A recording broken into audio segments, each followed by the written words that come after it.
A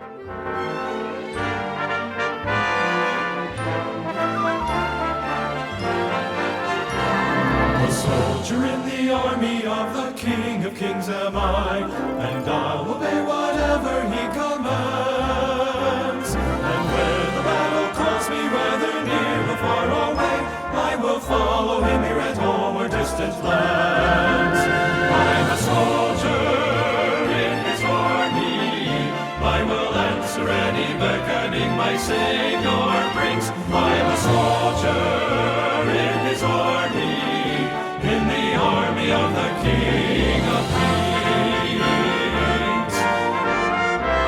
Sometimes a soldier needs to fight the battle all alone, like Christ and mighty faithful men have done. I know that all I need is my relationship with Him. He's my heavenly general, He the victory won.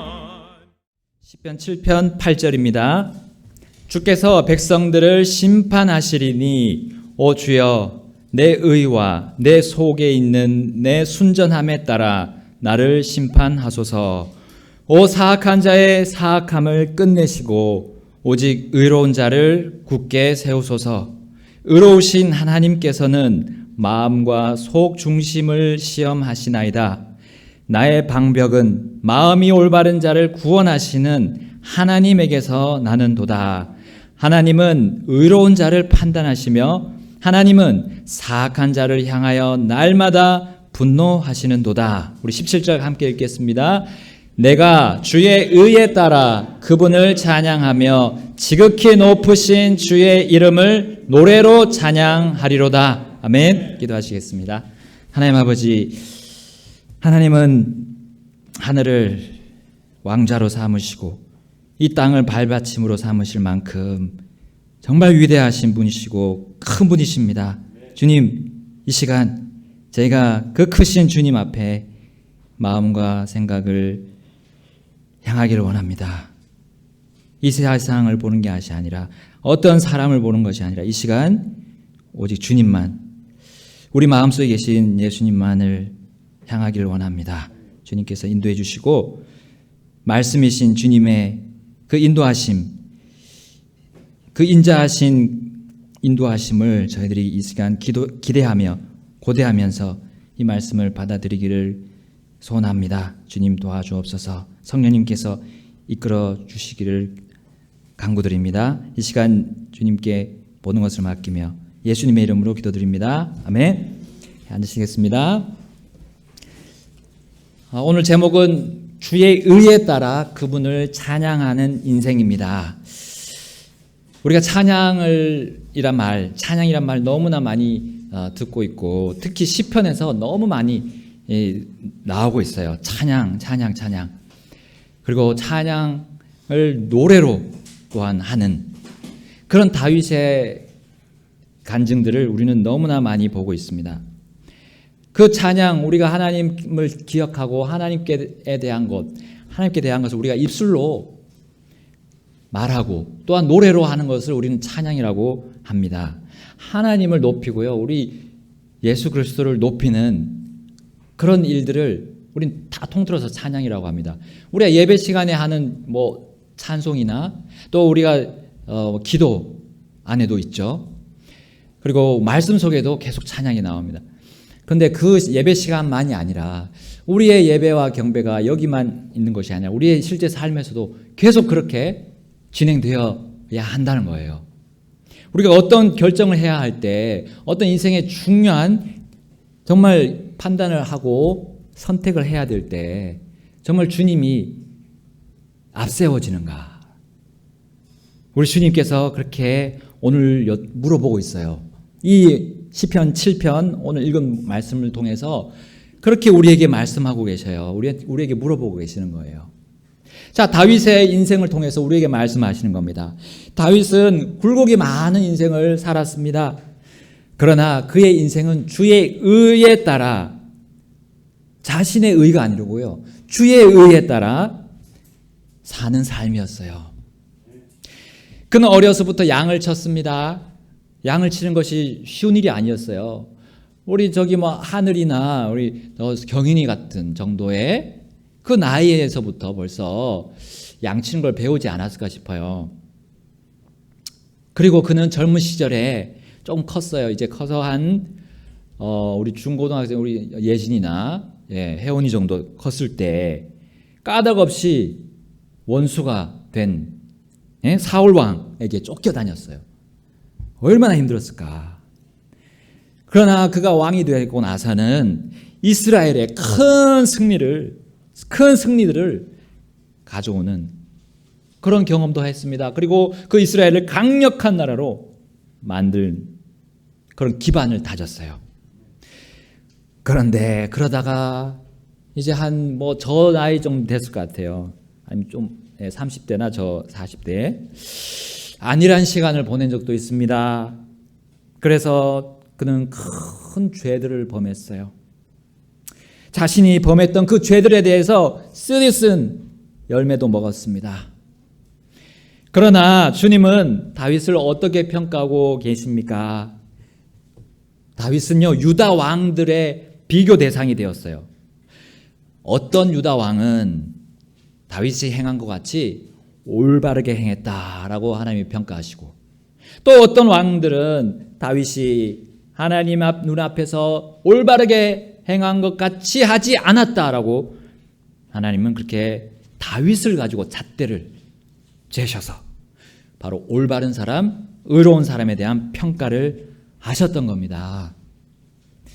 자, 오늘 본문은 다윗 왕이 7편, 이 본문은 다윗 왕이 노년에 지은 시로 알려져 있습니다. 주의 의에 따라서 그분을 찬양하는 그의 인생, 그가 하나님의 눈에 평생토록 올바랐다는 그런 평가를 받을 수 있었던 이유가 바로 우리 시편 7편을 통해서 우리는 볼 수가 있어요. 그 시편 7편이 바로 그 이유를 잘 담고 있습니다. 과연 다윗의 노년은 그의 그 어린 시절과 비교했을 때 어떠했을까요? 그가 양을 치는 그런 작은 목동 시절이 있었고, 또한 그가 이스라엘 백성들을 지키는 큰 목자 시절도 있었는데, 그때가 같았을까요? 달랐을까요? 그의 마음이 어떠했을까요? 그의 삶이 어떠했을까요? 자, 그가 목동일 때 하나님께서 그를 왕으로 세우시고자 하셨던 그 당시를 우리 가서 한번 보겠어요. 사무엘상 16장 7절 말씀, 사무엘상 16장 7절로 한번 우리 가보겠습니다. 주께서 사무엘에게 이르시되 그의 용모나 키의 크기를 보지 말라. 내가 이미 그를 버려노라. 주는 사람이 보는 것처럼 보지 아니하시니 사람은 겉모습을 보나 주는 마음을 보시느니라. 아멘. 자, 사무엘은 하나님의 명령을 받아서 이제 사실상 폐위된 사울의 왕위를 이을 사람을 찾으러 갔습니다. 갔는데 어디로 갔느냐? 유다 지파로 갔어요. 그리고 유다의 그 집안 중에 이새의 집안으로 갔습니다. 이새 집안, 이제 사무엘이 갔을 때 여러 아들들이, 이새의 아들들이 있었습니다. 자, 사무엘이 딱 보니까 이새의 첫째 아들 엘리압이 기골이 장대예요. 하나님, 이 사람이 바로 왕이 아닙니까? 라고 하나님께 말씀드렸지만 하나님은 아니다. 자, 둘째, 이새의 둘째 아들 아비나답도 아니다. 셋째 삼마도 아니다. 넷째 신마도 아니다. 다섯째 느다넬도 아니다. 여섯째 라떼도 아니다. 계속 아닌 거예요. 자, 일곱째인 오셈까지 아니라는 거예요. 왕의 제목이 될 아들들이 일곱째까지 없었습니다. 사무엘은 이제 이새에게 묻습니다. 아이들이 다 여기에 있느냐?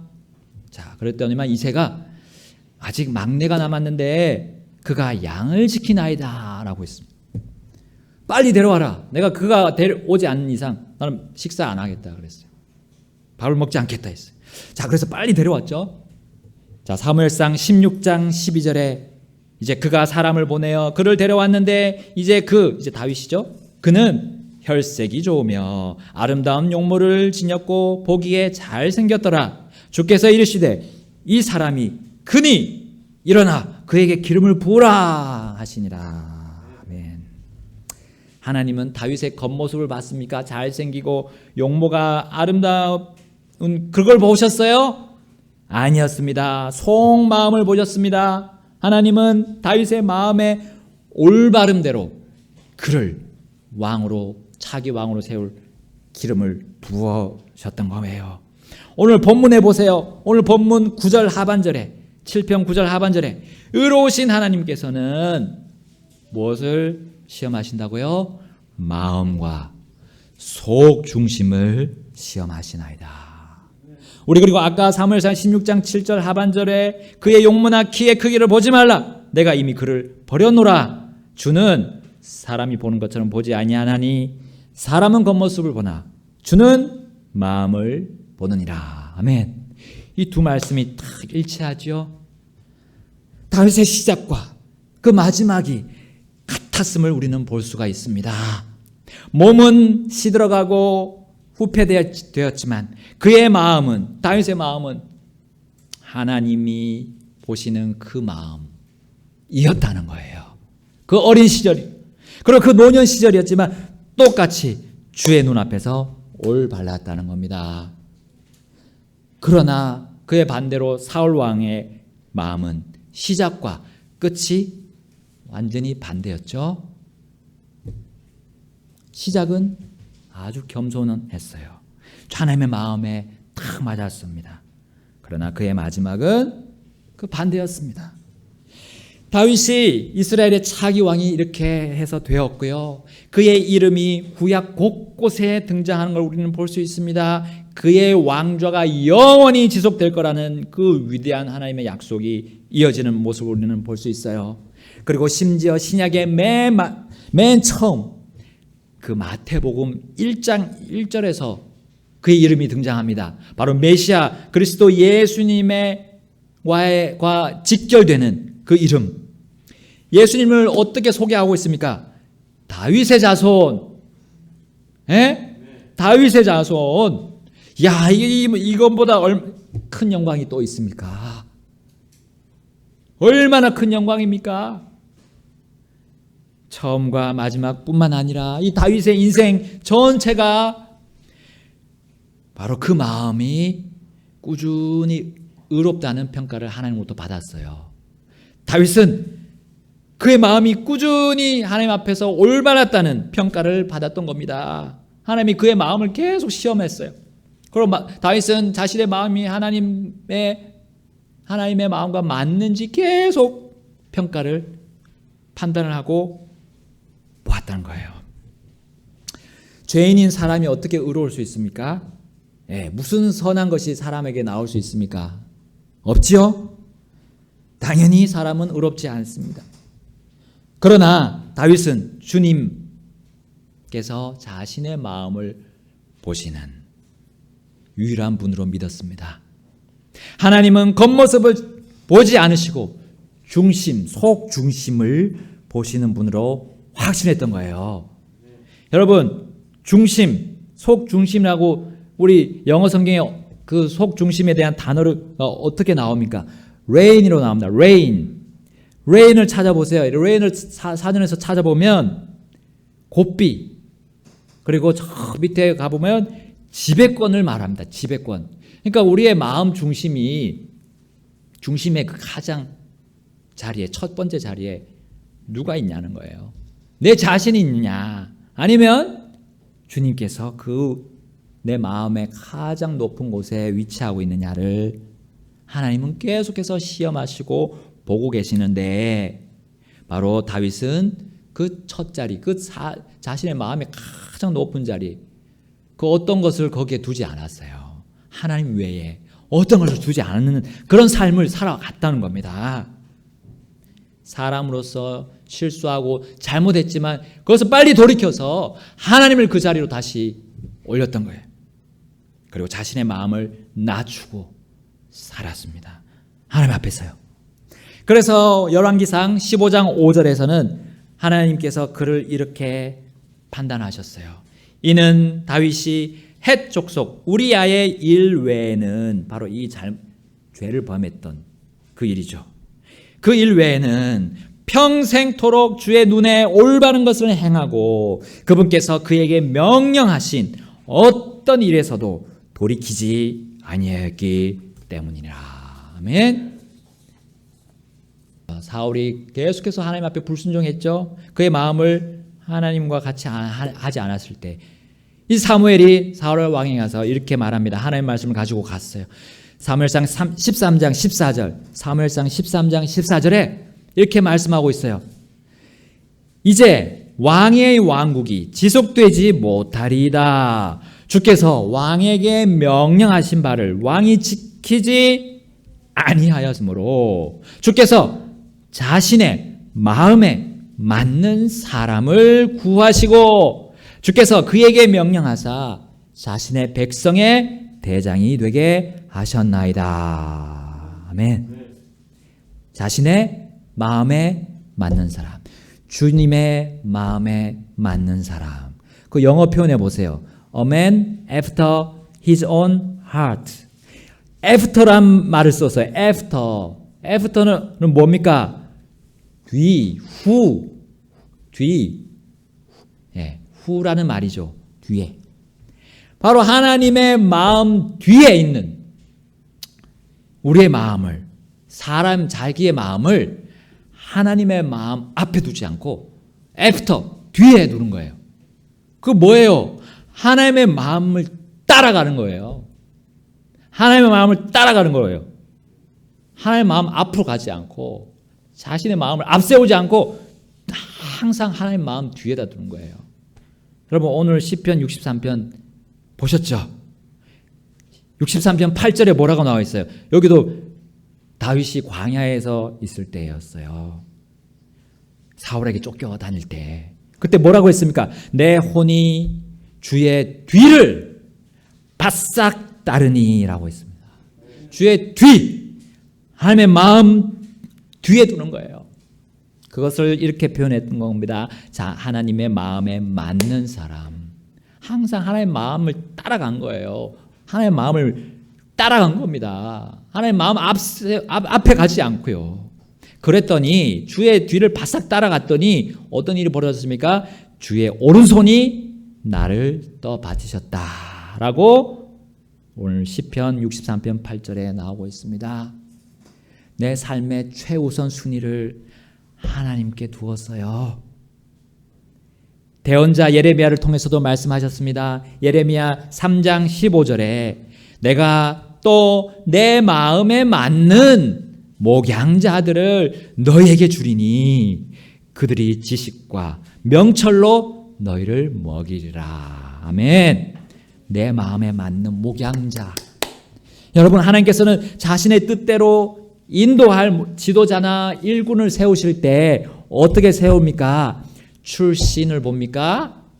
배경을 봅니까? 학력을 봅니까? 스펙을 봅니까? 아닙니다.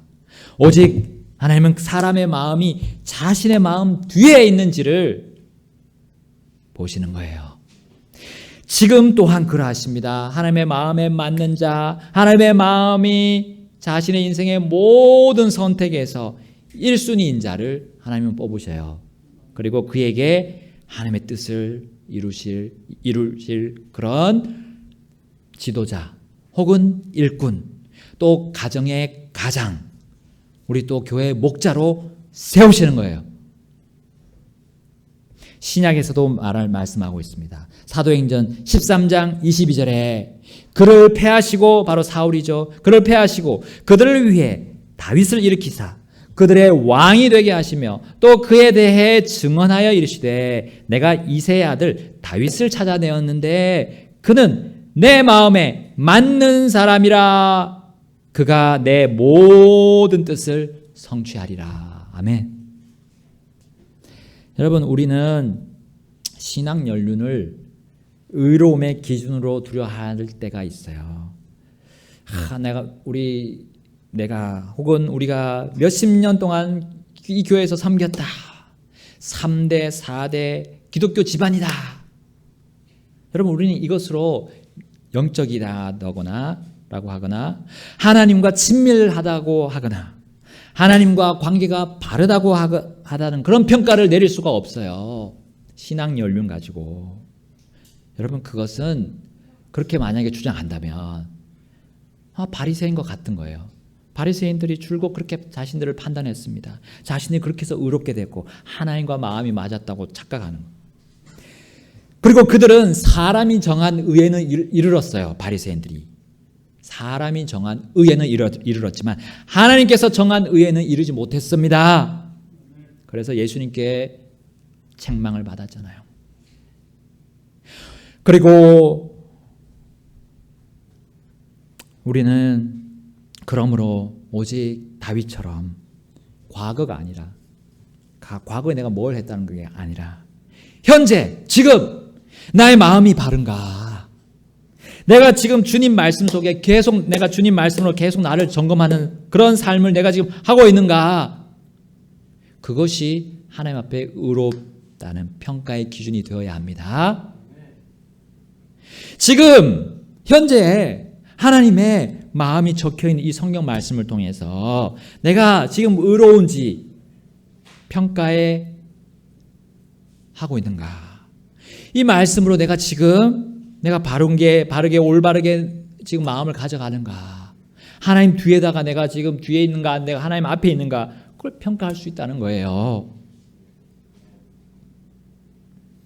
이것이 하나님께서 인정하시는 의입니다. 이것이 사람의 의가 아니라 하나님의 의라는 거예요. 주의 의입니다. 우리는 주님의 의를 따라가야 돼요. 내 의가 아니고.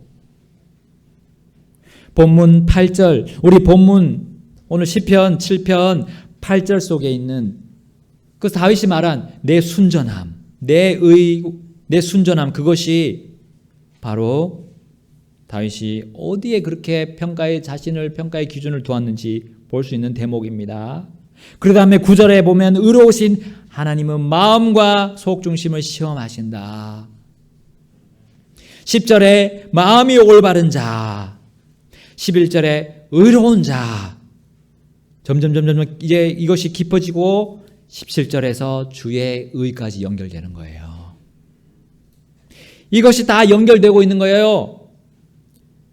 다윗은 노년에 주님을 찬양하는 이 시가연을 쓰면서 자신의 마음과 자신의 마음 속에 있는 그 지배권, 그것을 시험하고 판단하시는 하나님의 의로우심에 집중하는 삶을 살아온 것을 고백했던 거예요. 결국 자신의 의로움이 아니라 주 하나님의 의로움을 따르는 자신의 삶을 바로 주님이 지배하시도록 내어드리는가, 그걸 생각했어요. 그리고 어떤 상황 속에서 내가 지금 순전한가, 하나님 앞에 순전한가, 그리고 주님의 말씀을 내가 들으러 갈 때 내가 주님께 점검받고 검증받으러 가는가, 실제적으로 내가 그런 마음으로 경배에 참여하고 그리고 내 일상을 또 그렇게 삶을 계속 살아가는가, 말씀을 통해서. 다윗은 이런 주의 의 안에서, 주의 의에 따라서 인생의 가치와 인생의 보람을 찾았던 거예요. 주의 의 안에서 그는 믿음의 고난 가운데 그래서 연단을 잘 받아갔습니다. 그리고 죄의 결과로 받은 그 징계도 그는 주의 의에 따라서 그 징계조차 달게 받을 수 있었던 거예요. 그러나 다윗과는 반대의 사람이 늘 다윗 앞에 있었습니다. 다윗은 그래서 그런 사람들을 원수라고 지칭했어요. 그 교만이 아닙니다. 그는 항상 하나님과 같이 마음을 맞췄고 하나님 앞으로 가는 게 아니라 하나님 항상 뒤를 따랐기 때문에 그들이 원수같이 자신을 달려든다고 얼마나 다른 시편에도 계속 나오잖아요. 그들 때문에 그가 마음이 계속 눌림을 당하고 괴로움 때도 있었다고 그는 간증했습니다.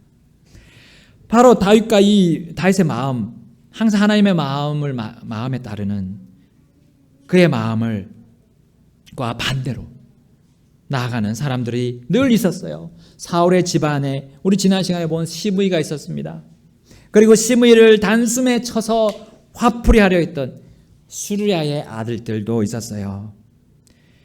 그 중에 먼저 시므이는 압살롬을 따르기로 결정한 다음에 다윗에게 나와서 기세등등하게 나와서 다윗을 저주하고 돌을 던지고 티끌을 뿌렸던 그런 시므이를 우리는 지난 시간에 봤어요. 하나님의 마음이 아니라 자신의 마음을 따랐던 그였습니다. 그리고 자신의 삶이 다 허비하고 자신의 삶을 허송세월 보냈던 그런 자였음을 우리는 성경을 통해 보았습니다. 그는 하나님의 확정된 이 말씀에 따르지 않았어요. 다윗의 왕자를 영원히 굳게 세우겠다고 그렇게 하나님의 말씀하셨는데 그것도 무시했습니다. 그래서 그는 이 정권에 따라서 이리저리 휘둘렸어요.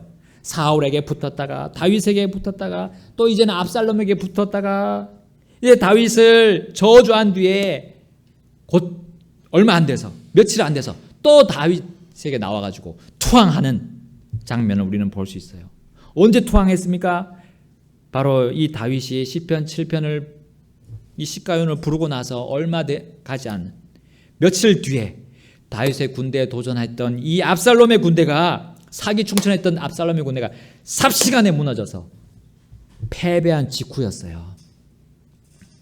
하나님의 의로운 그 다윗이 다시 왕궁으로 들어갈 그때였던 겁니다. 우리 사무엘하 19장 말씀 다 같이 보겠습니다. 사무엘하 19장 말씀에 우리 그 기세등등했던 시므이의 모습이 어떻게 되는지 어떻게 바뀌었는지 우리는 볼 수 있습니다. 자, 왕이 요르단을 건너려 할 때에 게라의 아들 시므이가 왕 앞에 엎드려 이제 왕 앞에 엎드렸어요. 19절 왕에게 이르되 내 주께서는 불법을 내게로 돌리지 마옵소서. 또 내 주 왕께서 예루살렘에서 나오시던 날에 왕의 종이 그릇되게 행한 것을 기억하지 마시오며 마음에 두지 마옵소서. 20절 다 같이 읽겠습니다. 시작. 내가 죄를 지은 줄을 왕의 종이 아나이다. 그러므로 보소서 이날 요셉의 온 집에서 내가 가장 먼저 와서 내려가 내 주 왕을 맞이하나이다.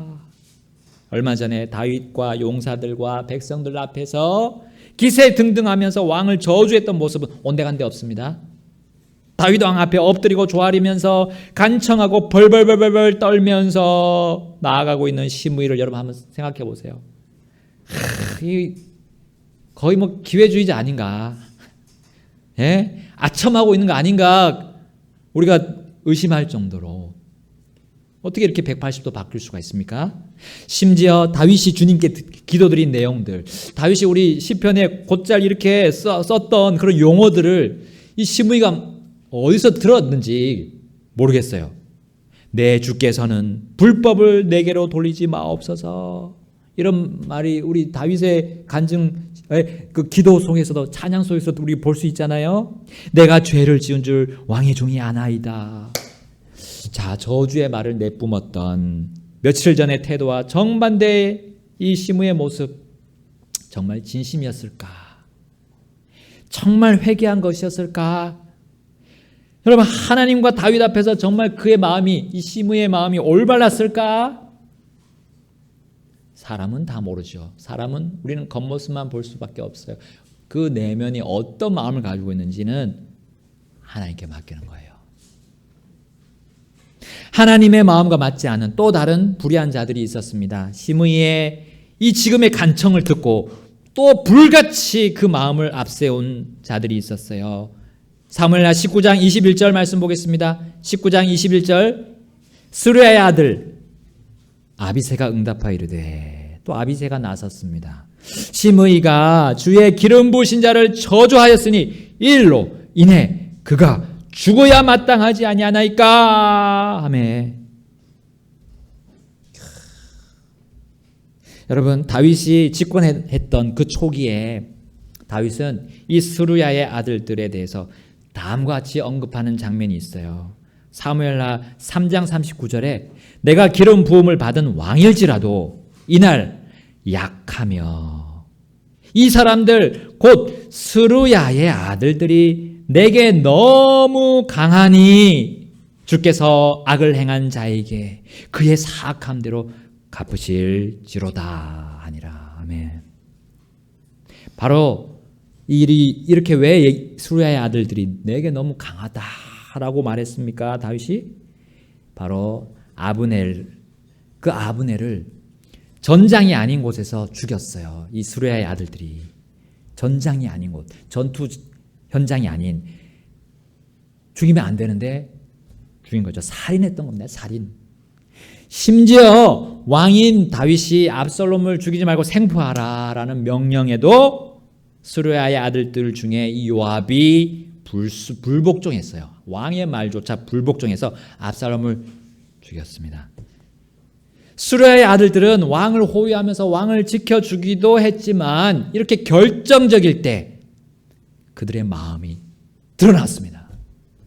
하나님의 마음을 따르지 않았어요. 하나님의 마음 앞세웠어요.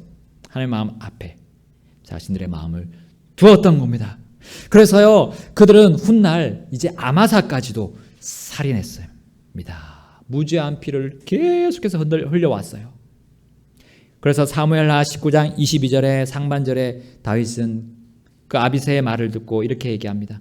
너희 스루야의 아들들아 했어요. 아비새만 그렇게 다윗에게 말했던 것이 아니었어요. 바로 요압이 그 동생인 아비새를 계속 충동해서 옆에서 충동질했어요. 얘기해. 아비새는 그 형이 어떤 생각을 하고 어떻게 말하라는지 다 알고 있어요. 내가 얘기해 하면 이제 아비새가 나서서 다윗에게 가서 얘기하는 거예요. 이 요압이 얼마나 간사합니까? 사실 더 나쁘죠. 너희 스루야의 아들들아. 그래서 뭐라고 했습니까? 다윗이 너희 스루야의 아들들아, 내가 너희와 무슨 상관이 있기에 너희가 이날 나의 대적이 되려 하느냐. 여러분, 지금 다윗의 대적은 시므이잖아요. 근데 지금 다윗이 뭐라고 합니까? 최측근이자 다윗의 누이 스루야의 아들들, 바로 다윗의 조카들, 얼마나 가깝습니까? 그리고 측근, 자기를 보호해주는 호위 대장들 아닙니까? 근데 그들한테 뭐라고 합니까? 너희는 나의 대적이다 라고 했어요. 순전하게 주의 의를 찬양하는 인생을 살아왔던 다윗의 대적은 곧 하나님의 대적입니다. 하나님의 대적이었어요. 다윗은 그리고 끝까지 긍휼을 베풉니다. 사무엘하 19장 23절 보겠습니다. 다 같이 읽겠습니다. 사무엘하 19장 23절 시작. 그런 까닭에 왕이 시므이에게 이르되 내가 죽지 아니하리라 하고 그에게 맹세하니라. 아멘. 여러분, 우리는 인생을 살 때 우리의 나를 반대하는 자들을 우리 만납니다. 나를 반대하는 사람들. 직장에서도 있고요. 학교에서도 있습니다. 심지어 가정이나 교회 안에도 있습니다. 나를 반대하는 사람. 나를 별로 탐탁지 않게 생각하는 사람들. 그러나 마음에 미심쩍지만 자기 죄를 인정하고 나온다면, 자기 죄를 인정하고 나오는 자라면 우리는 다윗처럼 참아줘야 합니다. 참아줍니다. 참아줘야 합니다. 하나님은 우리를 화평의 대사로 부르셨습니다. 어찌해야 하든지 오래 참고 기다리시는 하나님이시잖아요. 하나님은 잘 아셔요. 그 시므의 마음을 누구보다 잘 알고 계셨어요.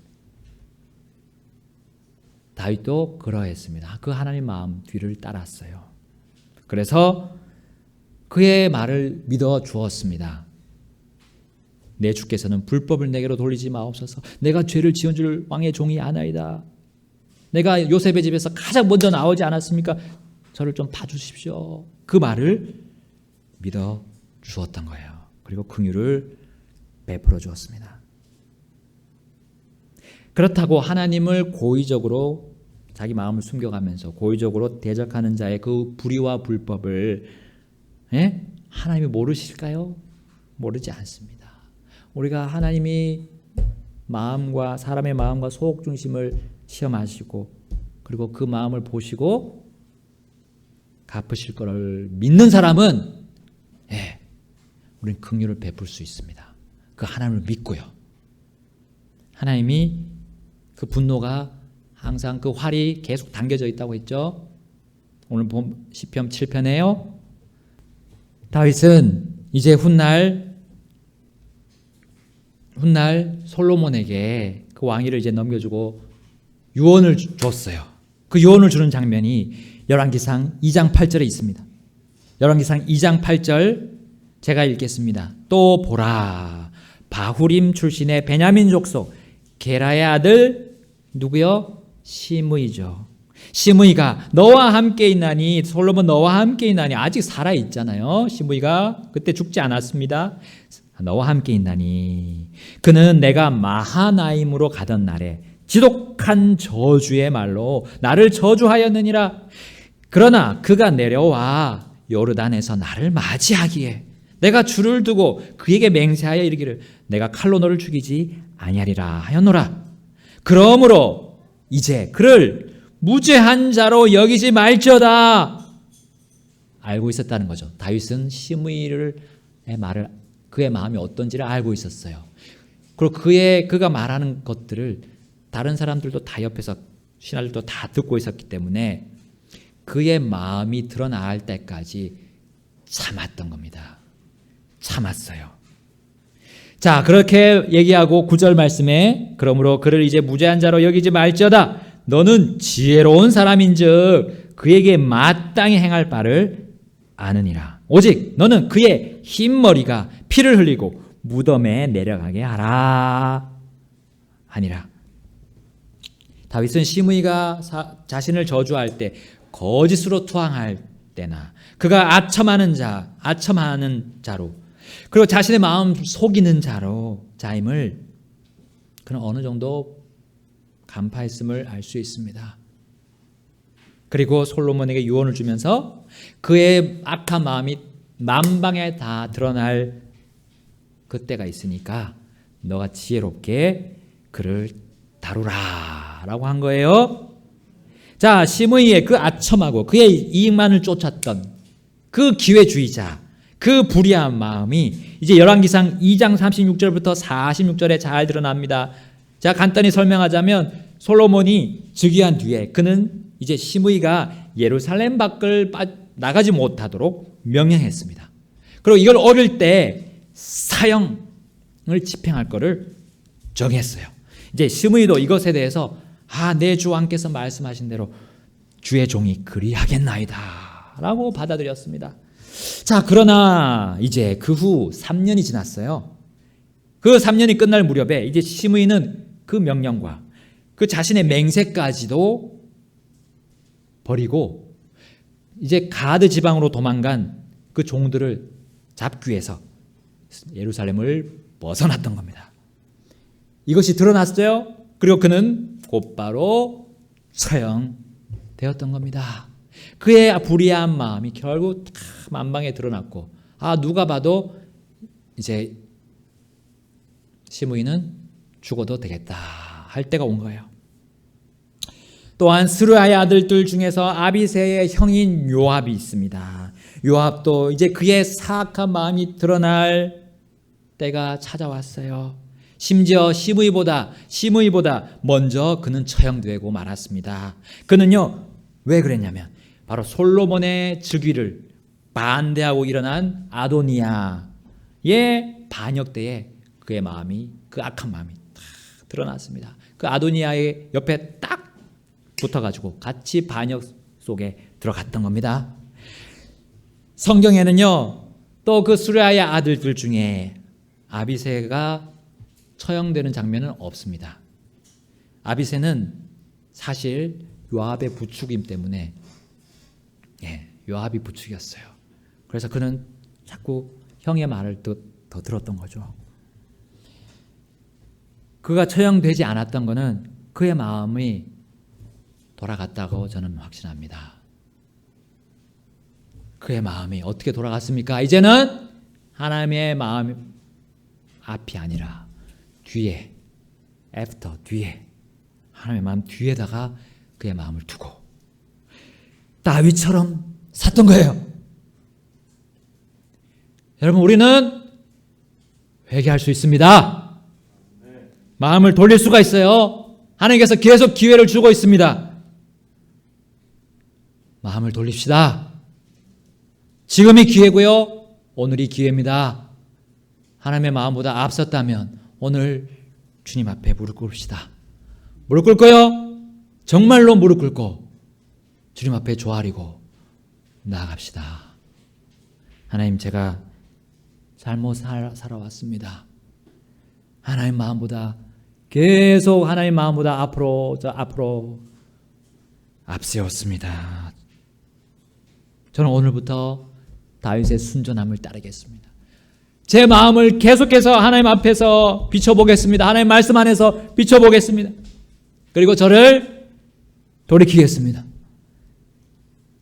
이 세상이 저를 부추기고, 이 마귀가 저를 자꾸 유혹하고 죄로 부추기고, 제 육신이 저의 가장 최우선의 자리에 자꾸 올라가려고 합니다. 하나님, 저는 너무나 연약한 사람입니다. 하나님, 저를 받아주십시오.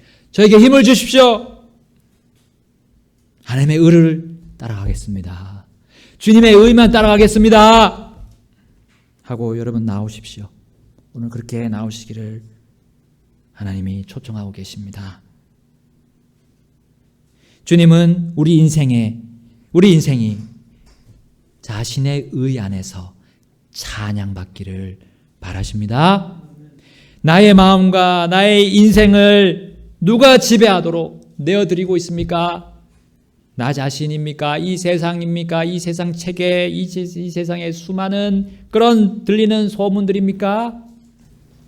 지식들입니까? 철학들입니까? 과학들입니까? 하나님 말씀보다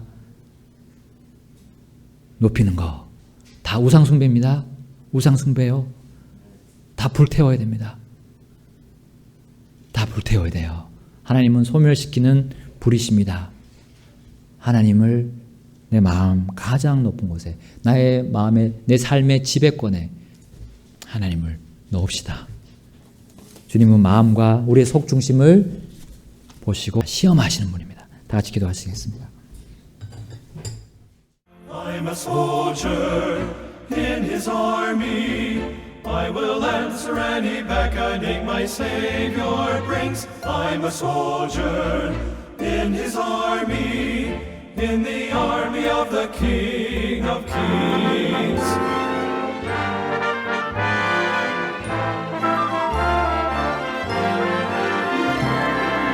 Someday in heaven my earthly battles will be set aside. Some battles won and yes, some battles lost. The war, however, won by Christ upon a lonely cross. Now is that so what if I only in Him abide? I'm a soldier in His army. I will answer any beckoning my Savior brings. I'm a soldier in His army, in the army of the King of Kings. I'm a soldier in His army, a soldier in the army of the King.